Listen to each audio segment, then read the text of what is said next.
जब खींचता है तो उस समय हमें अशरीरी होने के लिए ज्ञान का प्रयोग करना पड़ता है, ज्ञान की तलवार चलानी पड़ती है। लेकिन सिर्फ ज्ञान की तलवार से आप समझ से तो समझ लेते हो कि ये दर्द मन को हो रहा है, दुख मन को हो रहा है, मुझे नहीं हो रहा, लेकिन आप अभी भी वो खुशी और आनंद का अनुभव नहीं कर पा रहे हो, क्योंकि आप दर्द को जो मन को फील हो रहा है वो आप मेरा कह रहे हो, उसे मुझे हो रहा है।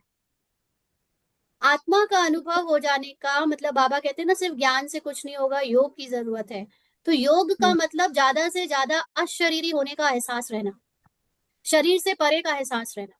तो वो जो शरीर से परे की अवस्था है, जो माइंड उपराम रहता है इस बॉडी की कहानी और रोल की चीजों से, वो अवस्था में आप, जो कि आपने अभी एआई की जो बात करी कि उसमें भोगना फील नहीं होती, रोल को, शरीर को, मन को बीमारी और दर्द होगा, लेकिन आपका कॉन्शियसनेस जब आत्मा में शिफ्ट हो जाता है, तो आप बीमारी को भी, मन को भी और शरीर की दर्द व्याधि को भी डिटैच्ड ऑब्जर्वर बनकर देखते हो।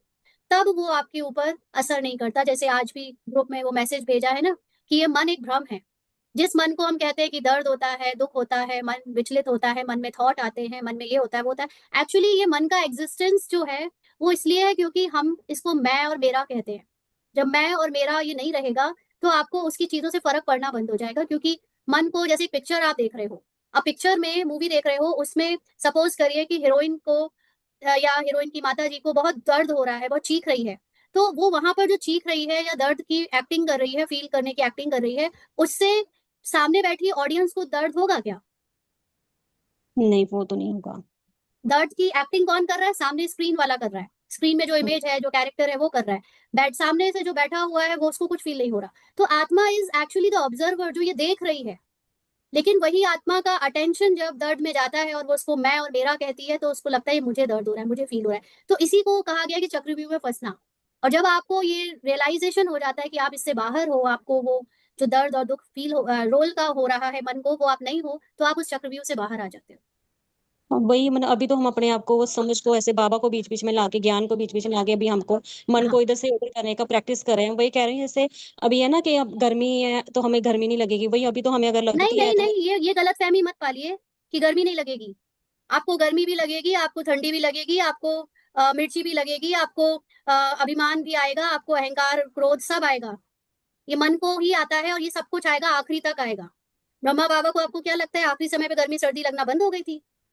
वही ना, वो मैं कह रही हूँ अभी तो हमारी प्रैक्टिस भूख चल लगना रही बंद नहीं, ये ओनली थिंग इज कि सोल कॉन्शियसनेस में जिसको गर्मी लग रही है, जिसको सर्दी लग रही है, जिसको भूख लग रही है, जिसको मिर्ची लग रही है, जिसको है बॉडी। गुस्सा आ रहा है, जिसको अहंकार आ रहा है, वो आप नहीं रहोगे। हाँ वही। That is soul consciousness. Hmm, ये नहीं है कि आपको गर्मी सर्दी लगेगी नहीं, अरे मन को तो सर्दी गर्मी सब लगेगी, लेकिन आप वो हो, आपको ये एहसास नहीं रहेगा, आप इससे परे हो, ये आप उस अनुभव में टिक जाओ, वो है सोल कॉन्शियसनेस। हाँ मतलब हम फीलिंग में आएंगे, हम ऐसे भान में आएंगे, लेकिन जो फीलिंग लगेगा में वो। आपके पुरुषार्थ में जब तक आत्मा की कॉन्शियसनेस कम है, तब तक फीलिंग भी आएगी, इमोशंस भी आएंगे, दर्द भी होगा, दुख भी होगा, सब होगा। जैसे जैसे आत्मा की कॉन्शियसनेस बढ़ती जाएगी, तब आपके रोल की रेजिस्टेंस पावर या रोल में पावरफुल स्थिति बनती जाएगी, ऐसा भी होगा। है ना। और पुरुषार्थ में तो आपके आखिरी आखिरी तक आप ये मत सोचो गर्मी सर्दी नहीं लगेगी, सब लगेगा।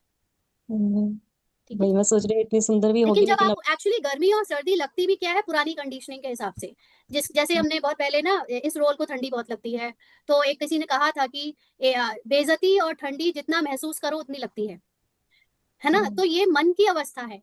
तो मैंने अपने ऊपर एक दो साल पिछले ठंडियों में ऐसे काम किया, हमको जहां बाबा ने रखा हुआ था वो कमरा एक्स्ट्रा शिमला था, एक्स्ट्रा ही ठंडा रहता था बाहर के सारे कमरों से, दूसरे कमरों से। तो मैंने एक दो साल में वो प्रैक्टिस करी कि ठंडी लग रही है, बॉडी को लग रही है, और उसके लिए जो बॉडी अपने आप को आराम देने के लिए कर सकती है, कपड़े ज्यादा पहनना है, फ्लोर में कारपेट बिछा के रखना है, जो कर सकती है, हीटर चला के रखना है, सब कुछ किया। लेकिन ये याद रखा बार बार कि ये ठंडी मुझे नहीं लग रही है, ये ठंडी मन को, शरीर को फील हो रही है, मैं इससे परे हूँ, मैं इससे परे हूँ। तो हर बार उससे ध्यान हट गया।